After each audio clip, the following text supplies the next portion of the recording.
Réseaux sociaux buzz. Bakpato, Songi Songi, Kongosa, Koromoto, Legede. Venez venez. Venez vous informer en temps réel. Écoutez les critiques, les analyses avec Maman Buzz sur Réseaux sociaux buzz. Ici, pas de critiques stériles, ni tête ni queue, pas de polémique. Maman Réseau, Maman Buzz de tout le monde est là. Maman Buzz sur Réseaux sociaux buzz et Lengue Zangali Passa. Le goût qui n'a pas de concurrent. Maman Buzz, il épouse une fille en Afrique pour son ami en Europe qui n'a pas de papiers. Et cette fille vient en Europe, elle va habiter chez un autre homme. C'est-à-dire que ce n'est pas l'ami qui était parti épouser cette fille-là en Afrique. Ce n'est pas aussi le monsieur qui a demandé à son ami d'aller au pays pour épouser sa femme. C'est auprès d'un autre homme que cette fille est partie. Je vous raconte tout. Moi-même, j'ai suivi cette histoire-là personnellement. Et j'ai voulu partager avec vous. Ce n'est pas une personne qui m'a raconté. Mais là où j'ai suivi ça, c'est l'ami qui était parti épouser cette fille-là en Côte d'Ivoire qui raconte toute l'histoire avec beaucoup de détails. Appelez-moi Maman Réseau, appelez-moi Maman Buzz. Si tu veux m'envoyer ton histoire, sens-toi très à l'aise de m'écrire avec ces numéros. Prends le temps en tout cas de me donner tous les détails possibles. N'oubliez pas que Maman Buzz, elle vit dans les détails. Et cette histoire, je l'ai trouvée intéressante parce que la personne a donné tous les détails, sauf rien. L'histoire se passe en Côte d'Ivoire. C'est-à-dire que tous les personnages dans l'histoire sont des Ivoiriens. Le monsieur qui raconte l'histoire est de nationalité française. Il est déjà français, bien installé en Europe. Son ami avec lequel il était ami depuis la Côte d'Ivoire venait d'arriver en France. Vous connaissez avec la situation, il n'arrivait pas à avoir des papiers. Il a fait 5 ans en Europe. Il n'avait toujours pas de papiers. Et même le travail là qu'il avait eu là, c'était son ami. Il y a des vraies amitiés. C'était son ami qui lui avait donné des papiers. Vous connaissez le système, non? Quand, même ici en Afrique du Sud, ça s'est fait, non? Vous travaillez avec les papiers d'une autre personne. C'est comme ça que l'ami là travaillait quand même. Il avait son argent. Mais il a trouvé qu'il a fait déjà 5 ans en Europe. Alors qu'il a laissé la fille d'autrui en Côte d'Ivoire. Vous savez, ce n'est pas tous les hommes qui sont ingrats. Parce que l'ami là lui-même, il témoigne, il dit que mon ami m'avait expliqué que cette fille-là était avec lui dans la galère. Dans les moments de souffrance, cette fille-là était avec lui. Alors, il a déjà fait 5 ans. Il ne voulait pas faire perdre cette femme-là son temps. Et comme ils étaient des bons amis, des vrais amis, il travaillait déjà avec ses papiers en Europe. Il lui a demandé une faveur. Parce que ça, c'est une faveur. Est-ce que tu peux aller en Afrique épouser ma copine pour moi? Pour qu'elle, au moins, quand elle viendra, qu'elle ait au moins le papier ici en France. Son ami là, tellement qu'il avait de l'amour pour son ami. Il a dit, il n'y a pas de problème. Moi, je ne suis pas encore mariée, mais j'ai une copine qui est également française. Donc, ça ne sera pas un problème. Ça ne sera pas un problème. L'ami là a dit, il n'avait rien demandé à son ami. Rien comme on fait, non? Si tu demandais un dossier à un ami, là, tu peux lui payer. Il n'avait pas demandé assez qu'on lui paye. La seule chose que le monsieur avait fait, son ami là qui était resté dans... L'ami là qui n'avait pas de papiers, il avait remis 7 000 euros en cash pour aller épouser sa copine. Et ils ont fait le mariage civil en Côte d'Ivoire. Et les frais des billets pour son voyage, pour se déplacer de la France vers la Côte d'Ivoire et tout. Et par la grâce de Dieu, la fille l'a rejoint après quelques temps. Et les problèmes avait commencé même le même jour que cette fille-là était arrivée. C'est-à-dire quoi? Ils ont fait les démarches a fini. La femme vient, elle est déclarée comme étant la femme de son ami là, ce qui avait d'ailleurs aucun problème parce qu'ils étaient des bons amis. Le monsieur, l'ami là qui n'avait pas de papiers en France, son boss au travail, savait que sa femme allait venir bientôt. Il avait promis que s'il venait, tellement que pour trouver une maison en Europe, c'est un peu compliqué. Les boss avaient été portés garant pour lui donner une place là pour rester avec sa femme. Et le monsieur était déjà préparé, il a acheté des choses pour sa femme, la taille et tout, il a fait des courses et tout. Les jours où l'avion était censé arriver, il me dit que, le monsieur dit qu'ils étaient partis, lui, le monsieur qui était parti épouser et son ami là qui n'avait pas de papiers, il était parti à l'aéroport de Roissy-Charles de Gaulle. Hein? Eh papa, c'est ça, non? Roissy-Charles de Gaulle. Il était parti attendre cette dame-là, là-bas. Charles de Gaulle, voilà. Ils ont entendu, parce que c'est drop-off. Vous ne pouvez pas rester longtemps. Ils se sont rendus compte qu'ils étaient déjà arrivés à 100 €. La fille ne sortait toujours pas. L'heure à laquelle l'avion était censé descendre, tout le monde était sorti. La fille ne sortait toujours pas. Le monsieur, il a pleuré comme un enfant. Il a pleuré. Et pourtant, la fille avait quitté Côte d'Ivoire. Confusion totale. Il s'est passé 6 mois. Après les 6 mois-là, la fille appelle l'ami qui était parti l'épouser en Côte d'Ivoire. Écoutez maintenant l'histoire. Qu'est-ce qui s'était réellement passé? La fille appelle son ami là pour l'expliquer. D'abord, elle a commencé à demander pardon. Pardonne-moi. Je suis dans une situation tellement difficile. Attends, je vais t'expliquer c'était quoi. Tu sais, un jour, on va le nommer Jean. Jean avait perdu son téléphone dans le métro. Et il a demandé à son autre ami de lui prêter son téléphone pour m'appeler. En prêtant le téléphone de son ami là, il a mis le numéro de cette copine-là. Il a appelé, ils ont parlé, ils ont fini.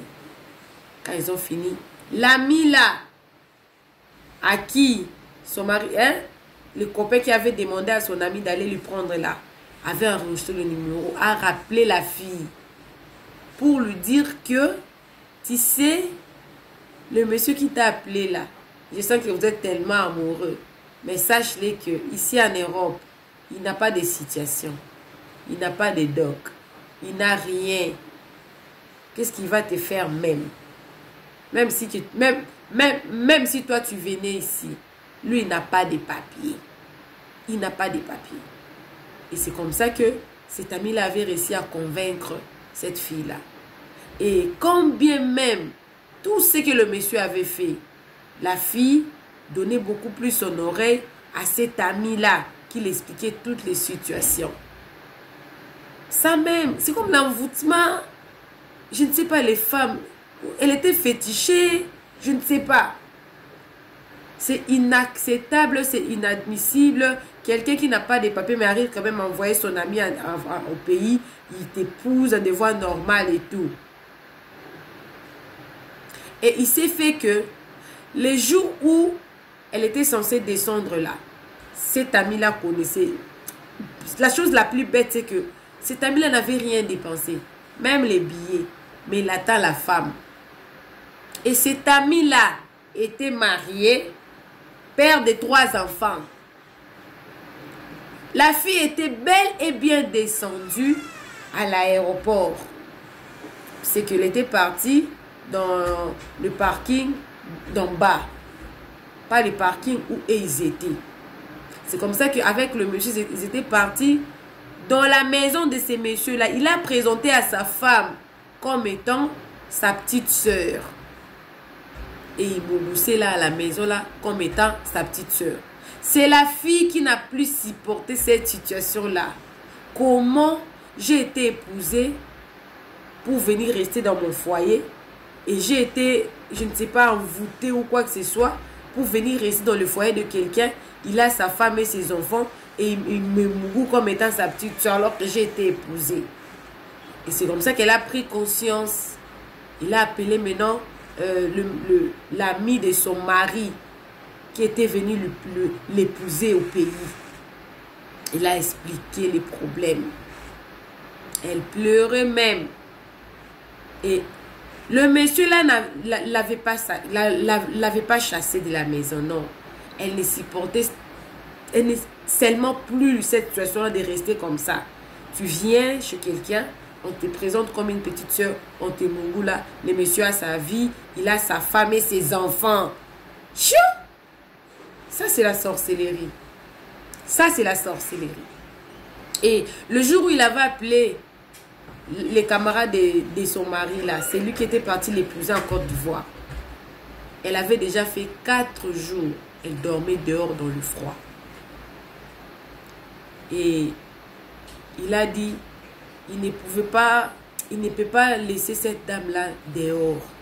Il ne pouvait pas lui faire du mal. C'est un être humain. C'est comme ça qu'il était parti la récupérer et l'a amenée chez sa mère qui habite aussi là-bas en France avec lui. Et la fille, elle cherche maintenant à renouer encore la relation avec son mari. Et le monsieur demandait au coach, à Monchique, si c'était bien qu'il puisse convaincre son ami là de reprendre sa femme. Sachant que l'ami qui avait fait tous ces manigances là, même cet ami qui était parti épouser cette fille-là en Côte d'Ivoire, les connaissait. Et tous ils sont ivoiriens. Et le coach était carrément pas d'accord. Voilà comment la destinée d'une personne peut être détournée. Quand on vous dit de ne pas prêter vos oreilles à n'importe qui, ne prêtez pas vos oreilles à n'importe qui. L'histoire continue.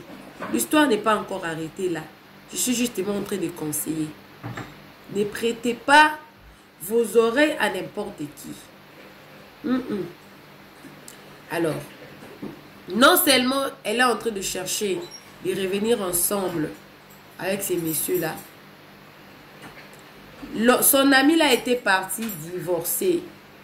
On lui a dit d'attendre 2 ans. Mais le monsieur qui avait dépensé plus de 7000 $ pour envoyer son ami d'aller épouser cette fille-là, non seulement il ne veut pas se renouer avec cette fille-là, mais il a dit, il va la... Comprenez seulement avec le truc, c'est devenu compliqué. Il les jure tout le jour. Jusqu'à appeler en Côte d'Ivoire qu'on cherche quelqu'un qui peut les faire mystiquement. C'est lui qui est en train de lui supplier de ne pas faire ça. Mais que la fille, elle est revenue maintenant dans sa conscience. Elle est maintenant pleine de conscience maintenant là. Elle veut rentrer dans son mariage. Voilà l'histoire. Les femmes. Tu as été avec un homme dans les moments difficiles. Cet homme n'a pas de papiers, mais a pu quand même demander à son ami de venir t'épouser. Mais que c'est son ami là que tu écoutes. Alors qu'il n'a rien dépensé pour toi. Tu viens rester chez lui avec ta femme. Avec sa femme, pardon. Et toi, tu sors comme sa petite soeur. Et tu es boubou chez lui à la maison. Alors qu'il est bien avec sa femme et ses 3 enfants. Ça, c'est une histoire rocambolesque. Ça, c'est une histoire... Quand on dit que le dehors est sale, le dehors est mauvais, c'est vrai. Voilà la situation qu'ils sont dans... Ils sont les 3 personnes là. Non seulement le monsieur a dit qu'il va tuer cette fille-là, mais le monsieur a dit, même l'autre ami là, il va le tuer aussi. Parce que son argent ne peut pas partir comme ça. Il avait prêté cet argent-là. Jusqu'aujourd'hui, il n'a pas encore fini de rembourser l'argent. Alors qu'il n'a même plus la femme. Et les habits qu'il avait achetés, il en a encore jusqu'aujourd'hui.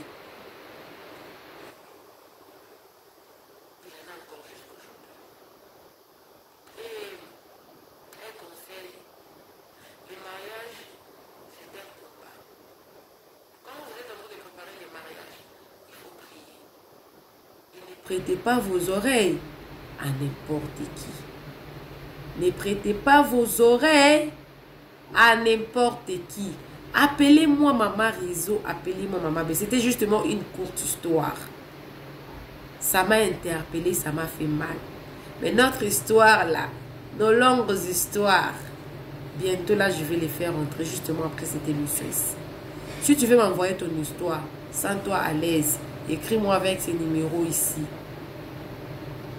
Raconte-moi ton histoire dans les détails. Et surtout, si tu veux une promotion, tu veux une publicité, tu as ta chaîne YouTube, tu ne sais pas comment monétiser, j'aide aussi les gens à monétiser leur chaîne. Je suis là disponible pour vous. On se retrouve prochainement dans une nouvelle vidéo. Que Dieu vous bénisse abondamment. Bye!